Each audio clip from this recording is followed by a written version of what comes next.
চট্টগ্রাম বাংলাদেশের বাণিজ্যিক রাজধানী, কর্মব্যস্ত মানুষের শহর। কিন্তু এই শহরের মানুষের জীবনত এখন নীরবে জায়গা করে লইয়ে নতুন সংকট, গুমর সংকট। সাম্প্রতিক এক আন্তর্জাতিক গবেষণায় উড়িয়ে এসছে এই তথ্য।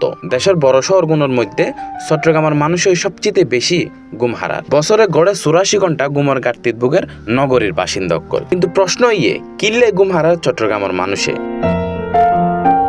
বিশেষজ্ঞের মতে এর পেছনের একাধিক কারণ। চট্টগ্রাম ব্যস্ত বন্দর নগরী। এর দিন রাত চলে ব্যবসা বাণিজ্য, শিল্প কারখানা, পরিবহন এবং নানা পেশার মানুষের নিরবিচ্ছিন্ন কর্মব্যস্ততা। বোধজনে গভীর রাত পর্যন্ত হাজ করে, আবার কেউ কেউ হাজ শেষ করিয়ে দীর্ঘ সময় মোবাইল ফোন ও সামাজিক যোগাযোগ মাধ্যমত ব্যস্ত থাকে। এর সাথে যুগইয়ে জলবায়ু পরিবর্তনের প্রভাব। রাতে তাপমাত্রা বাড়ি জনে বোধজনের স্বাভাবিক ঘুম ব্যাহতর, গরমে ঘুম ভাঙি যার, বারবার জাগি উঠের এবং দীর্ঘ সময় এপাশ ওপাশ করার অভিজ্ঞতা এখন বোধ চট্টগ্রামবাসীর দৈনন্দিন বাস্তবতা।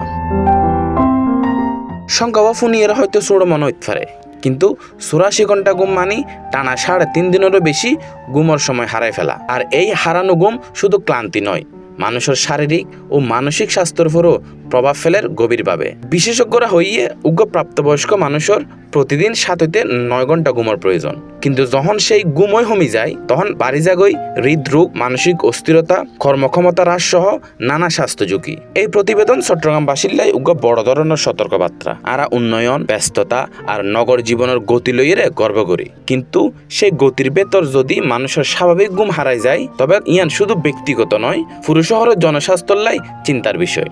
চট্টগ্রামের শুধু অর্থনৈতিকভাবে নয়, বসবাস গরিবেল্লাও আরামদায়ক ও স্বাস্থ্যকর শহর হিসেবে গড়ে তুলিবেল্লাই এখনই প্রয়োজন সচেতনতা, পরিকল্পিত নগর ব্যবস্থা আর জলবায়ু পরিবর্তনের প্রভাব মোকাবেলায় কার্যকর উদ্যোগ।